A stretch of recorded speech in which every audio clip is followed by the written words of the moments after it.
we realized the hunch is correct. Like, we need to raise the quality bar. We need to bring on people who are capable of operating in and building for long-term, expansive platform, high-quality thinking, could operate eye to eye with us as founders of the team. And we did. We let go of quite a number of people. We were 24 at one point, or less than half of that.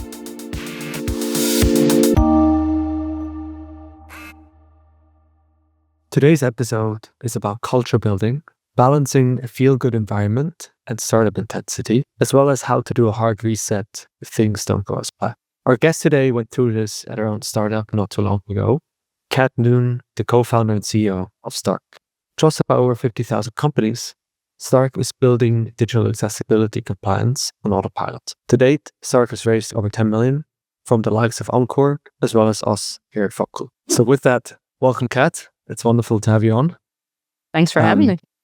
Of course. Today's topic is one that many founders go through at some point during their startup journey, which is how to balance having a culture and environment where people feel good while also operating with high intensity while wanting to win. And so Stark is a very mission-driven startup around accessibility, as well as a remote-first startup.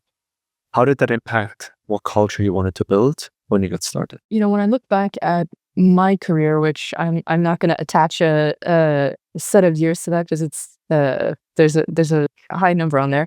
I've been on teams as an IC. I've led teams. I've managed and scaled teams, and I've done that in startups and agencies and enterprise.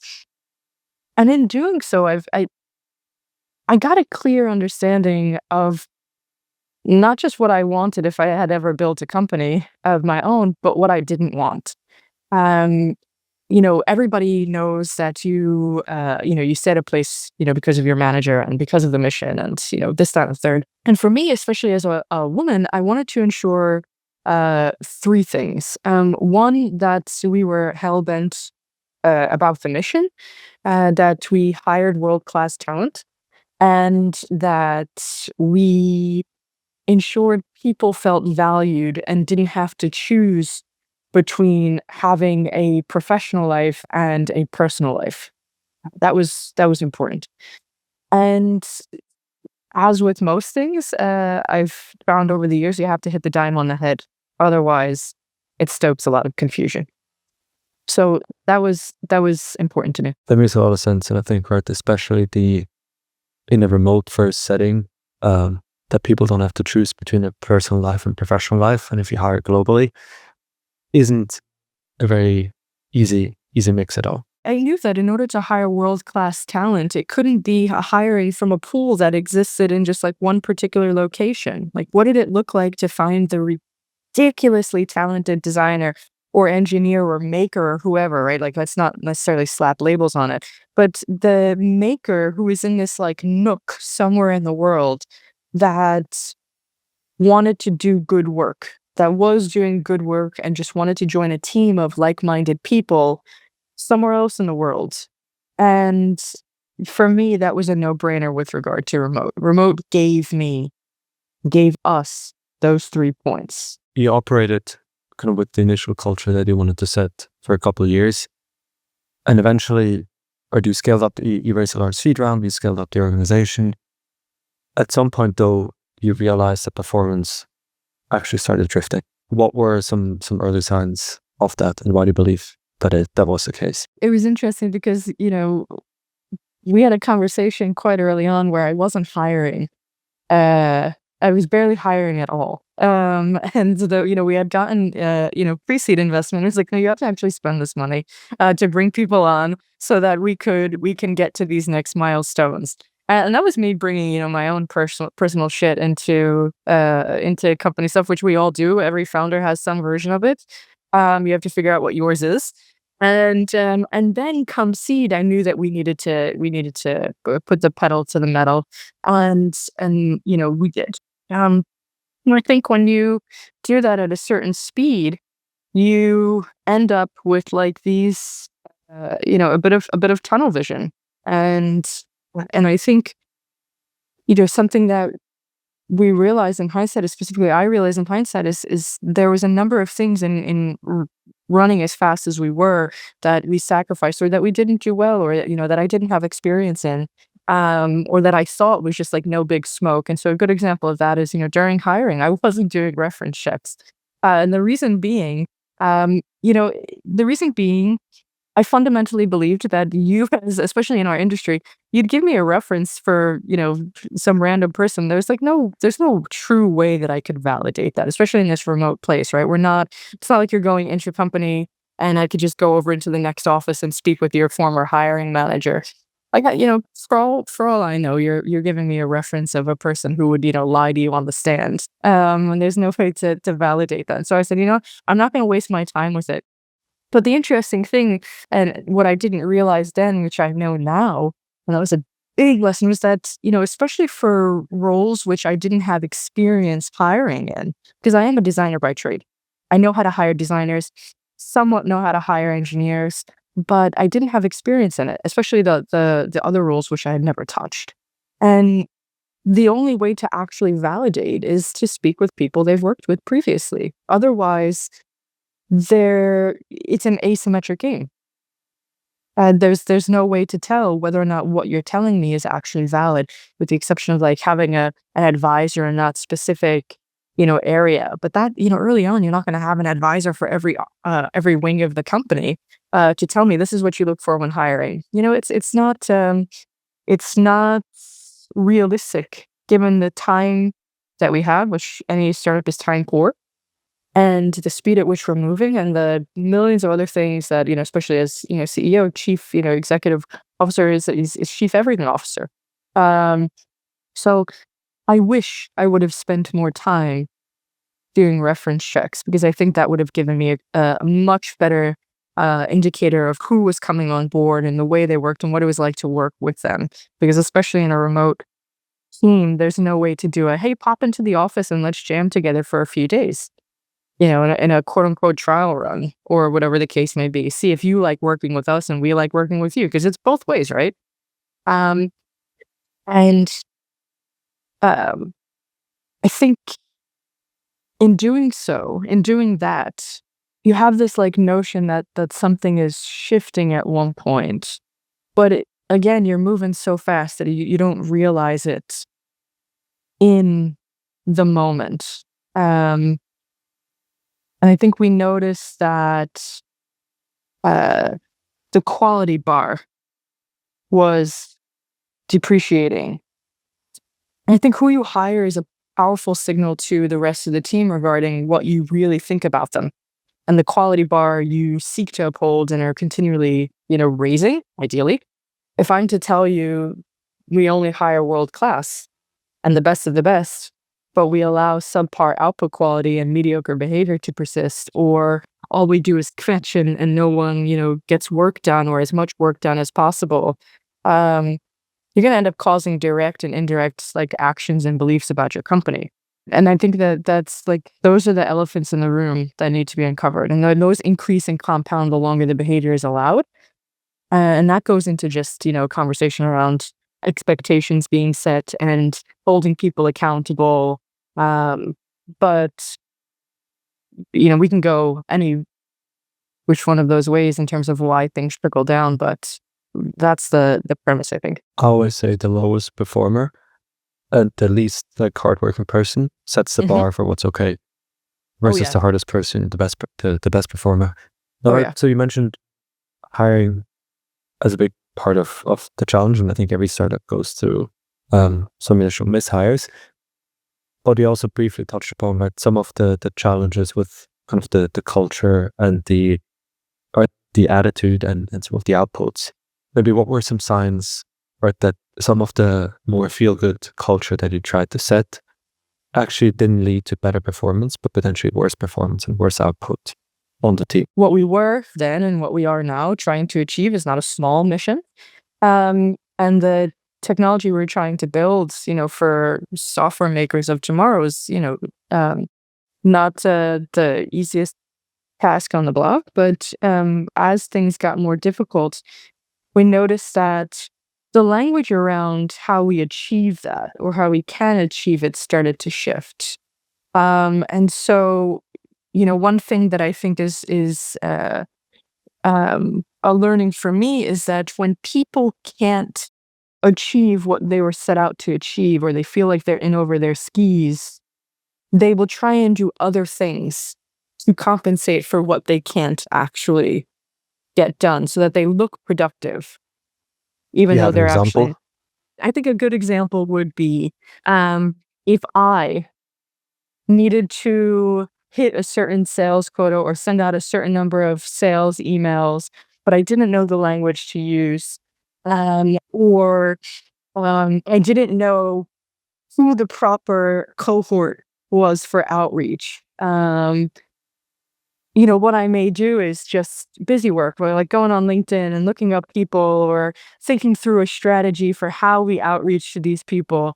So my running joke is like always beware of the folks who only want to focus on strategy and putting together strategy docs and spec docs and whatnot, because it takes you further and further away from the actual work that allows you to experiment, fail, and iterate on what inches you closer to that primary task. Um, I think that's how we think about it, and so that was one thing that we noticed. Um, or you have situations where you may be trying to validate whether or not something is effective, and you have someone that comes out and says like, well, it works like half the time, like 50% of the time it's successful, and you sit there and you're like, okay, but that means that 50% of the time it's not successful. This is not effective. This is not what is going to um, give our customers what they want. And that's what gets bucketed under, I think, this thing that we say here, which is like we're making an us problem a customer problem. And that happens in the product, that happens in the company.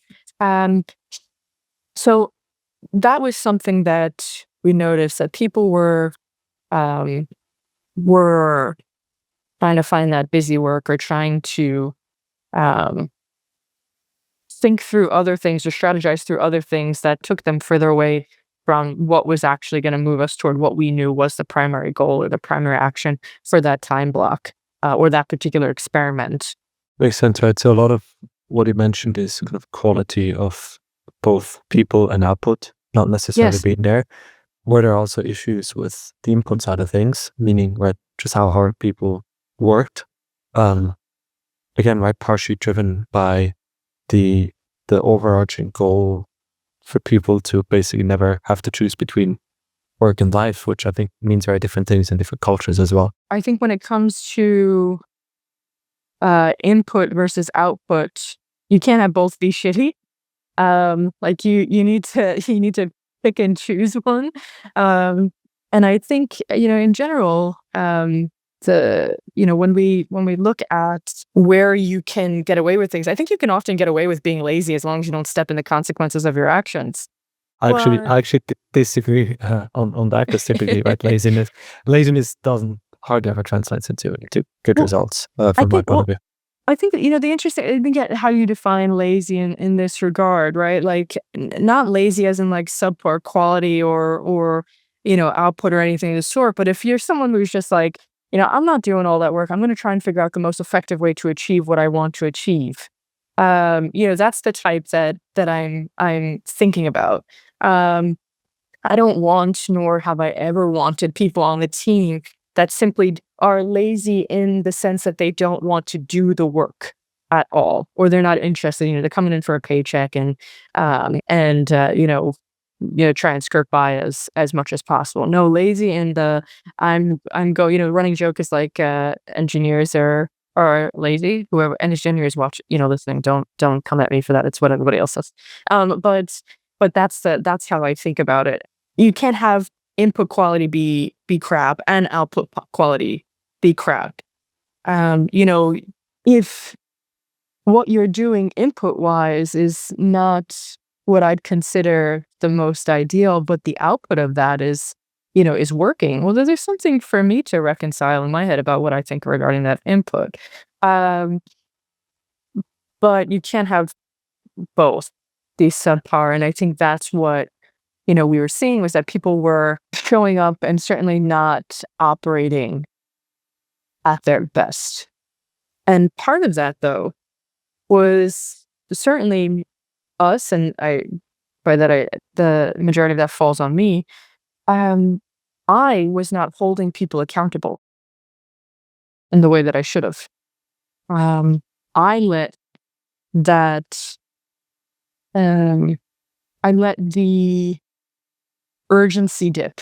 And I think when you let the urgency dip and you don't hold individuals accountable to those timelines, to that quality bar, um, they're quite confused because they're looking to me to understand how the ship sails. It's something that I actually see, I guess, too often, where early on as an unproven startup, it's very hard to find good people. And so a lot of founders then kind of over-index on being employee friendly in order to get good people in. And there's a lot of insecurity around. You can't be too tough on them because otherwise they will leave. But that, I think that puts you in a bad place. But that actually often, similar to your case, leads to an outcome where people aren't really performing. Again, going back to that lowest performer setting the bar, it drags down the whole organization. And it's very tough to then, right? You have to do a very major reset in order to turn things around. But before we go into the reset, how much of you not holding people accountable was driven by that, for the lack of a better word, I'll call it insecurity around, right? Having to be very employee friendly and having to run an organization where you're not necessarily at the risk of a bunch of people leaving because it's too, like, you put in too much on them, quote unquote. It was a large part. It was certainly a large part. Like, I was really worried about turning into one of these bro companies that just ran people down to the ground to where there was nothing left of them. That was not something that I wanted. I've been there. I've put in 18-hour work days. You can only do it for so long, but something that I had to learn over the course of the years is that there's always a middle ground. It's not binary. It's not one or the other. And it was my job to find that middle ground, and of course with a professional coach, and getting my reps in, I was able to do that, but not initially. And it wouldn't be for quite a while before I was able to. And the other thing that I think we haven't spoke about is the insecurity that came with building an international team. There were certain things that you were not allowed to do, or not allowed to talk to or say or have an employee tasked with in a certain country.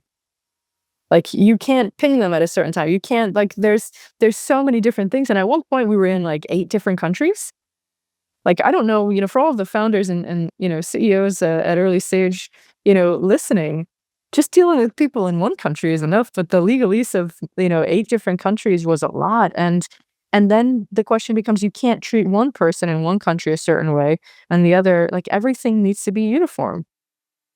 Otherwise, that stokes confusion. Something that kind of, as right, the less you hold the team accountable and the less they perform, something that I see quite a bit as well is that then the founders put even more on themselves. They're already the hardest working person in the organization, and they're putting even more on themselves. And it gets very, very overwhelming to deal with it all, again, while at the same time having to worry about the organization not performing. And so you at some point, right, you decided to pull the reset trigger and kind of do a hard cut with regard to, right, resetting the culture and performance starting to matter and so on. Can you walk us through how you decided, like when you decided and how you decided, how you did the reset at the time? I think there were like 2 notches where we did that. One was 2023. I believe that was the year where, we decided to really look at where we were going as a company, who was on the team, how they were performing, what we needed to succeed, the economic environment we were going into, at least we assumed we were going into, and how we optimize for long term and being in a really solid position as a company, because we knew we were going to raise another round at one point. Um, I believe it was sometime in 2023, but I've officially lost all track of time. And I think when we did this assessment of who was on the team and what we needed, we went through all of those pillars. We realized, yeah, the hunch is correct. Like, we need to raise the quality bar. We need to bring on people who are capable of operating in and building for uh, long-term, expansive platform, high quality thinking, um, and just could operate eye to eye with us as the founders of the team. And and we did. We let go of quite a number of people. I think we were 24 at one point, or more than less than half of that. And when you look at how we're operating now, our few things have happened. One, our hiring has changed. Um, just the key principles in how we think about the people that come on board has changed. The speed at which we move has changed. Um, the quality of thinking has massively increased, and the quality bar, not just of the input but the output of the people on the team, momentum and velocity has just massively increased. We have conversations at a much higher level. And even for, like LCs on the team, they think through the entire experience end to end. So you have engineers on the team that are thinking about how this is a quality experience. And when they go through and they're working, they're not just focused on this one particular thing that they're working on. They're thinking through how this impacts the entire experience. And we'll go in and say, hey, look, we have demo Thursdays every Thursday. Hey, look, this is what I'm working on. However, when I was doing this, I noticed A, B, and C. So I went in and changed that, and here's what it's done for the entire experience. Do we like that? Green light, red light, no. Right? I mean, we ship fast. We're shipping weekly. We're announcing every month. Um, our customers are happy. Our customers are at a point where they can't unsee us again, which is great. And with that, the business benefits in a much different way. And me as a founder, me as CEO, I can start to move on to other things that help the entire product rather than like needing to focus on the wrong things. I think everyone I've chatted to that did a cultural reset and did a true reset came out very happy on the other side of it. However, I'm sure there were a lot of fears going into it, because again, like, you fired one half the people and everything else. What were some of the fears that you had going into this, and what actually happened? And I'm talking about specifically those couple of weeks around the reset. That was awful. It was emotionally taxing. Because these are people that were with us from the beginning. Stark in terms of the groundswell that we built and the way people view us and this movement that we created and the bringing accessibility compliance into modern day instead of this very archaic space was because of the work that these people helped with. So it was very emotionally jarring. But I also realized that we drastically at one point over-indexed on like hire for character, train the skill. And so very rare do you have individuals that early on that stay with the company. And it's a natural part of the evolution is that, there's such a thing as that we don't think about, which is like, it's important to let people go. It's important at one point to have this wave that comes in that says, hey, you got us to this point. It's time, we need something different going forward. And we see that in relationships too. I think like we kind of say like, hey, I'm with this person since I'm 16. This is forever. And it's just like, no, we evolve. We become very different people. Things change. We want and need different things. And it's okay that this shape that existed for a while has now taken on a different shape and needs different things in order to be fueled into, its next form of evolution.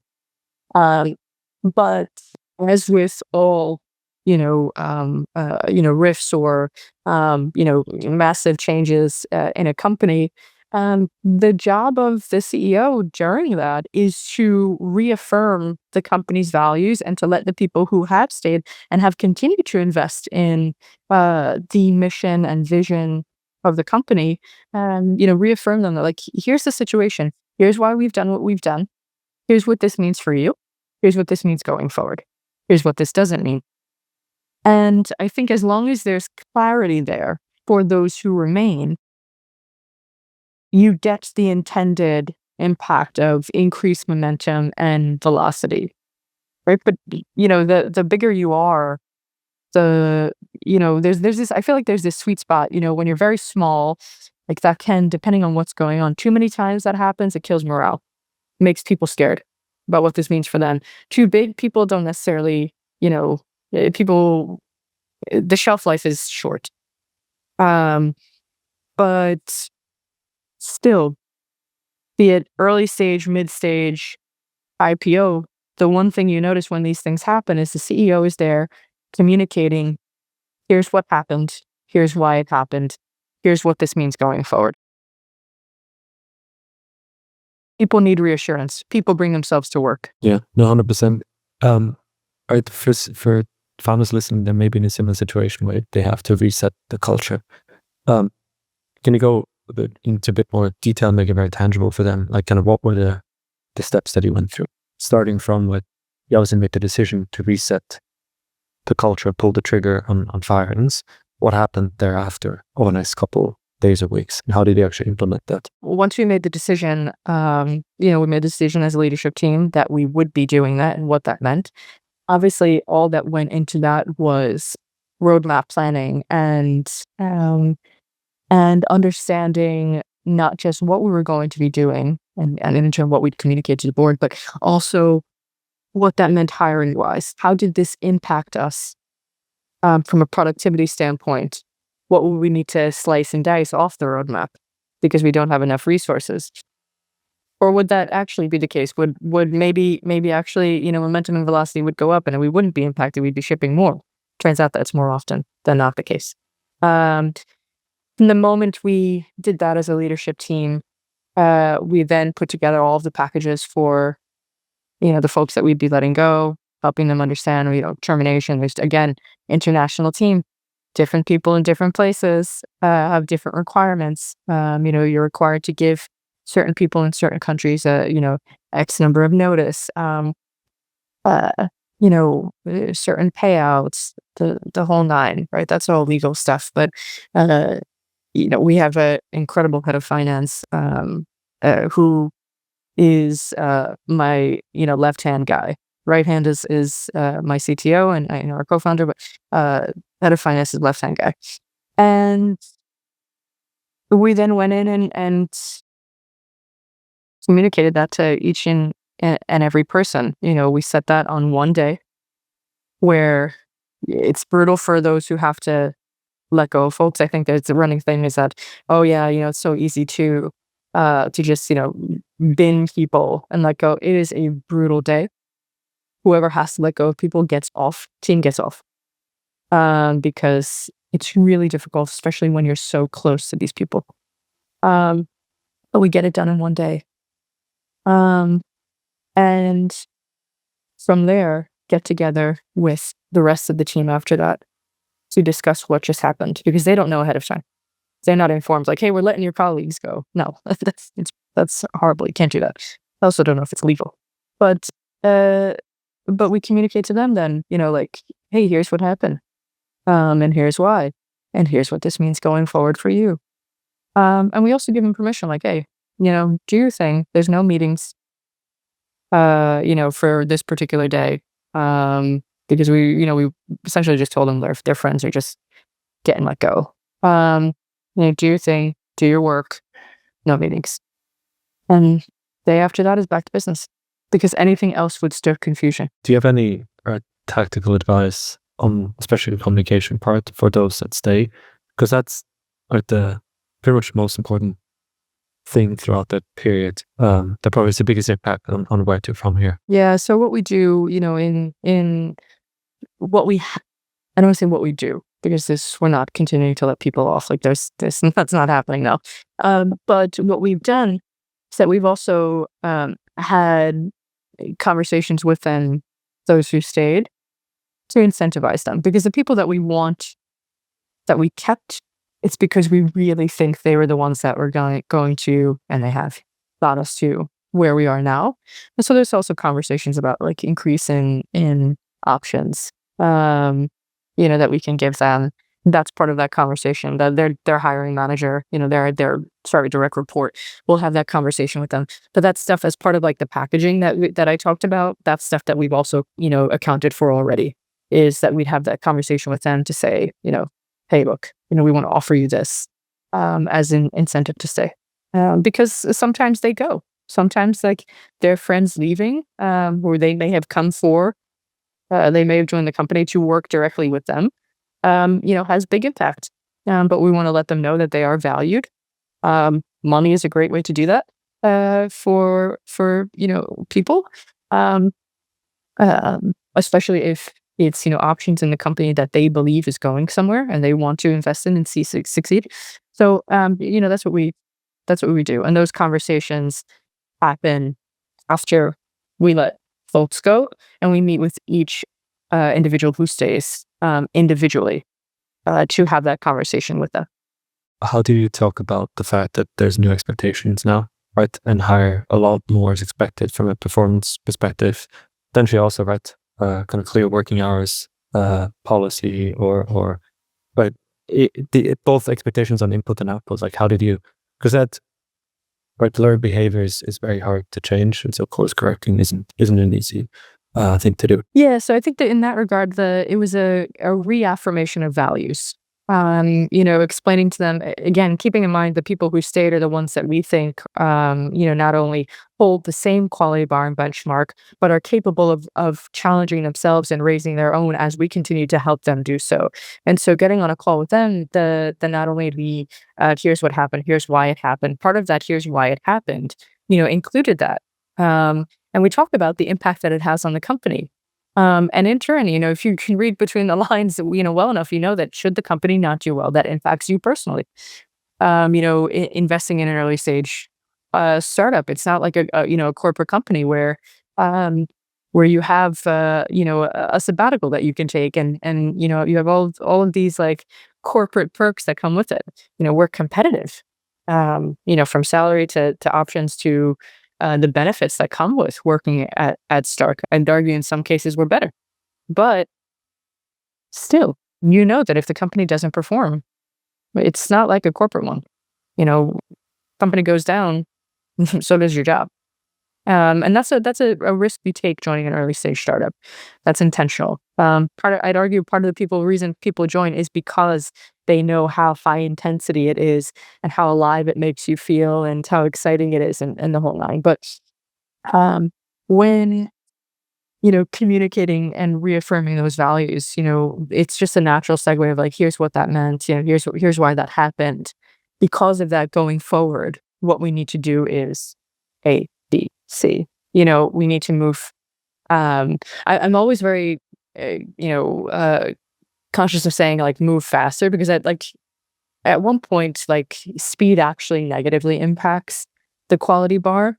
But instead, I talk about urgency for the market, urgency to stay ahead, urgency to deliver, a quality product to our customers. And with that, talking to them about how, I believe they are the ones that help us do that. And the reasons why, I think, because, people know if you're blowing smoke up their ass. They're not dumb, right? And if they were, like, you wouldn't keep them on board, or you wouldn't hire them if they were. That's something worth noting. Like, everyone that we've hired is incredibly smart, but humans are humans. Things happen. And funky things happen, and people aren't held accountable. And funky things happen when things happen in their life and they bring it to work, and there's a mismatch. And, it's my job to identify that. But, they're not dumb. So it wasn't a matter of blowing smoke up their ass. It was like, here's why you've stayed. Here's why we believe you're the one to do that. And reaffirming their skills in relation to what that means to the company and how that positively impacts the company and what we can allow to happen, going forward, and letting them know that I will ensure that that doesn't happen going forward. Part of that job, which I think, we as founders and CEOs were always a little bit weary of, like what people are going to say or how they're going to like flip our words and this, that, and third. There's like a little bit of a baby panic that happens there, but part of the job is being vulnerable and kind of opening up the books to them yeah. I don't know. I think more often than not, being human with your team works more in your favor than it works against you. There's always going to be some form of negative deviation, but it's largely always served me. So we talked about, right, the messaging on the day off and everything. Again, right, kind of tactically, tangibly, how do you then in the weeks after that? Because right, saying things once isn't really enough. How did you go about kind of continuously communicating it, leading by example, holding people accountable to the new standards, and make it very clear, like what the expectations are, like how did that part of the reset work? At that point, we would do demo Thursdays, for instance, as a good example. We do demo Thursdays, but it was just that. It was just demos. Now demo Thursdays are a place where it's the equivalent of you coming into a room, putting it up on a screen, demoing what you've done and getting a yes, no. Does this ship or does it not? Is there anything breaking in there that says like, no, we can't push this out and iterate later? This, is this a jarring experience? Is it not quality? That's what it is. The demo Thursdays are a quality bar stop point. And that alone is a really good initial touch point that, hey, we take this seriously. In addition to me being much more involved in product again. I'm a product-led founder. My co-founder, who's our CTO, is a product-led founder. I'm a designer. He's an engineer. We care about those details, different perspectives, but we care about the details, and all funnels up to quality. And so I'm in the product. I'm having conversations about the product. I'm back to getting really particular about noticing those fine details that maybe our customers won't notice, but we know it's there and it needs to be fixed. That's two. So demo Thursdays, me being back heavily in the product and understanding how that impacts everything around it, from sales to marketing. And the other is the quality of conversations that we have, the quality thinking. We involve the team in that thinking and, poke them for and challenge them to raise their own quality bar. So we're very intentional and very calculated about that in those demo Thursdays or in those random, meetings that we have, which we don't have, a ton. We're going through and figuring out how we can bend even further the work that we're doing. And the quality of questions have changed. So it's not of like, can we do this? Look, we landed an object on Mars. We can do it. It's just software. So the question needs to become, how do we achieve this? And then, well, how do we achieve it in a shorter period of time? I know what we said, but what does it take to achieve it in half the amount of time, right? The other is the 4-day work week. One of the experiments that we ran at one point was the 4-day work week. It's very much an experiment. I think it's still an experiment, but it started off where 4-day work week, Fridays were treated as like a day off, and now it's more of like, hey, look, if you got what you needed to get done, like the bulk of your work got done during the week, do your thing on Friday. If not, Friday's no meeting, but you still have to get work done. And more often than not, we're all jamming on a Friday, getting work done. So it's not a free day as much as it is like a relax, take it easy, no meetings, light work, post into the weekend, call it a day. I have a very strong opinion Oh, I know about you that do. as in I'm much more on the like you need to. I'm much more on the side of you need to reset 1 day a week, but it's more like the 6 days versus 5 or 4. Hmm. But again, Hmm. right, different things work for different people. Yeah, and also the I think when we look at um the way humans like we seek, equilibrium, there's even there's stasis, right? Like there's certain things that boot us up and create momentum and energy in us. And we go like this, like a roller coaster where as a startup we're up and then we're down and we're, coasting for a little bit and resetting. We do like these mini resets. You can't just operate at full speed nonstop because you will burn people out. And what am I doing if I'm taking the people who I already deemed high quality that I don't want to lose? What am I doing if I'm burning them out to the point to a pulp? It doesn't work. It doesn't work. And the reality is, look, a lot of us, we're not a team of folks in college. We all have families, right? And I know realistically that on Saturday and Sunday, you're not getting to lay in bed and just do absolutely nothing. You got kids running around.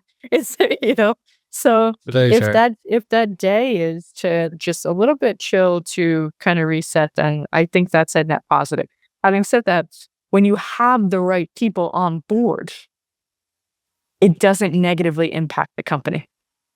Momentum and velocity is not impacted because you have people operating at a different tier in terms of like accountability and responsibility, holding themselves accountable to the work that they need to get done. And knowing that just because it's a chill day doesn't mean that what they do deliver that day isn't the highest quality that they possibly can deliver it at. Um, and you look at all the studies and you see it's a net positive.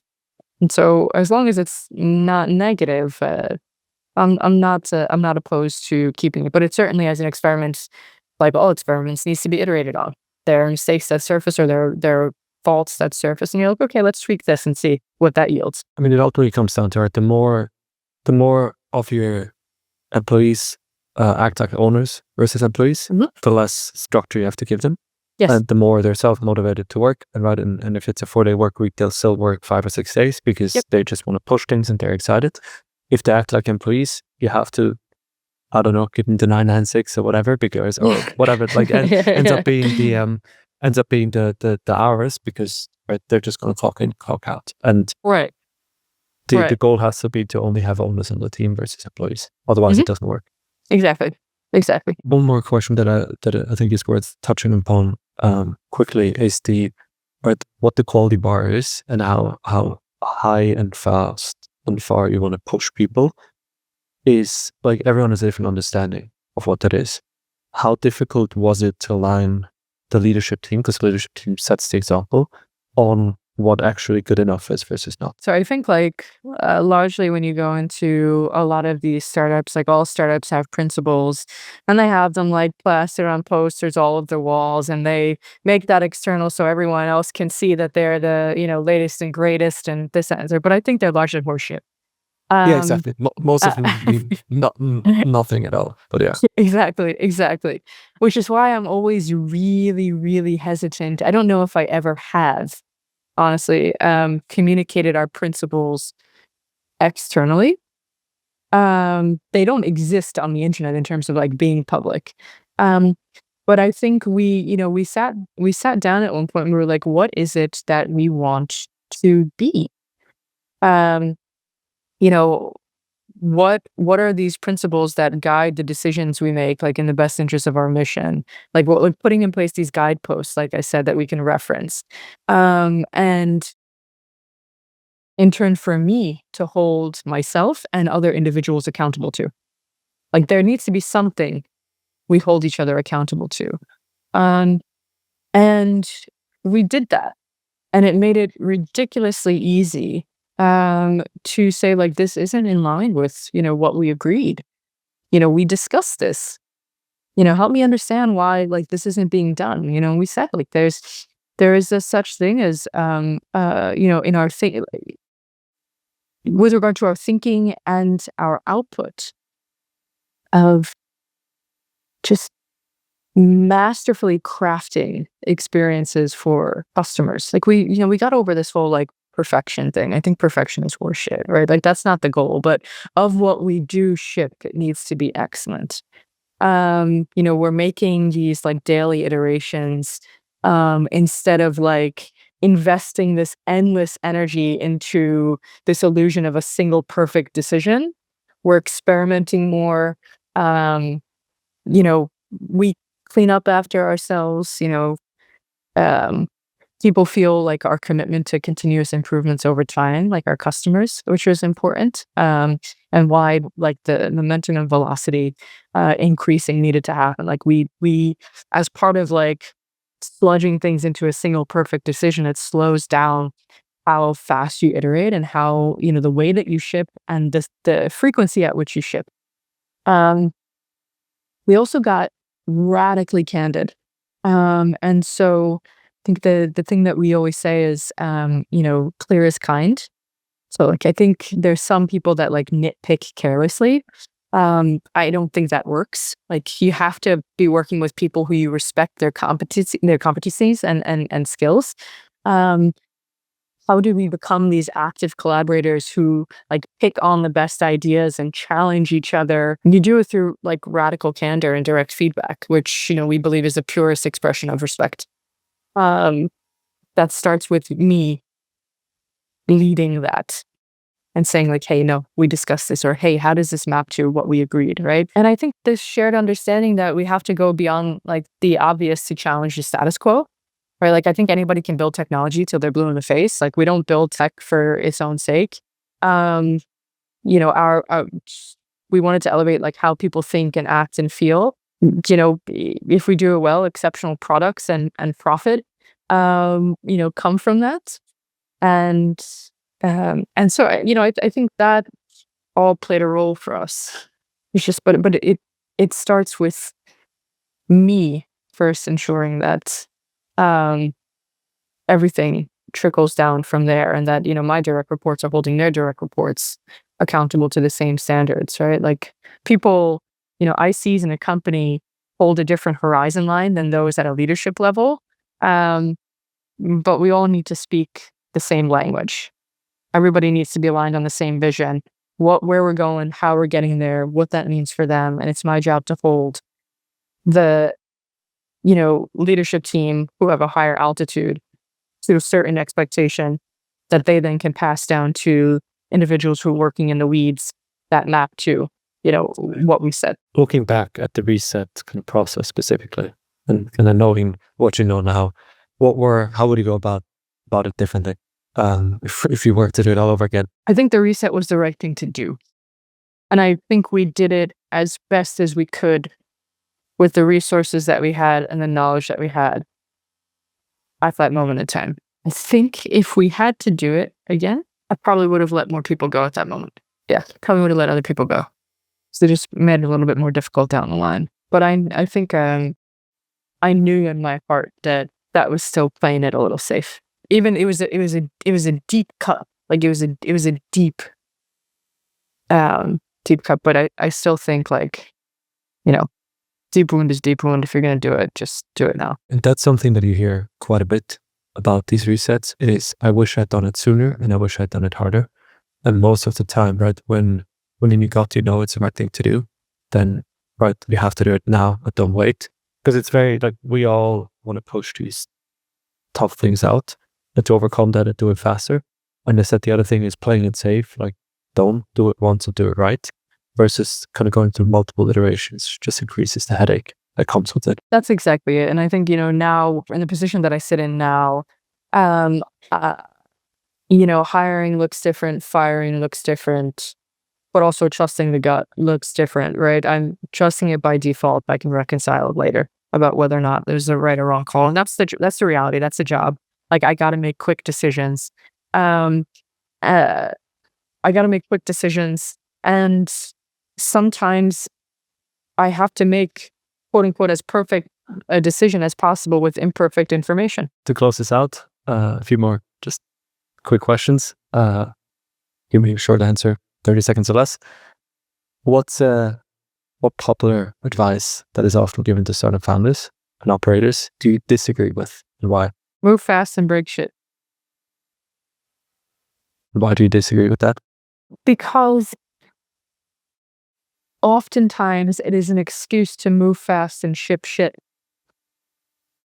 and compromise on a lot that's required to deliver a quality experience to our customer. Like, I understand it's in the spirit of experimentation.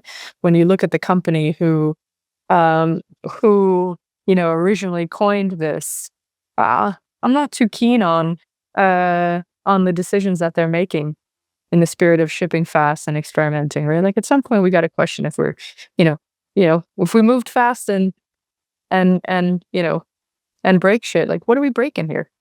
What are we breaking? What happens if we move fast and break it?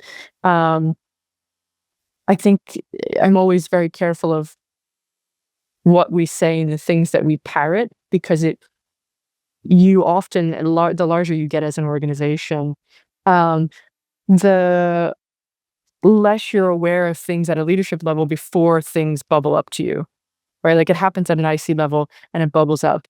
And this team is taking what you say and parroting on a regular basis and embedding that into what that means for them on a daily basis. And you got to be cognizant of what can happen with them taking that and running with it by the time it makes it up to you. So I get the spirit in which it was originally created, but I think there's some nuance in there. It's also interesting that now with everything happening on the AI front, because it's gotten so much easier to build products, the bar of what a good enough product is keeps rising very fast. So that isn't high. You still have to move even faster, but the bar is also higher now. But also, on that same topic, we as humans, in this world of like AI, and everything being AI generated, we're craving something that feels like a human touched it.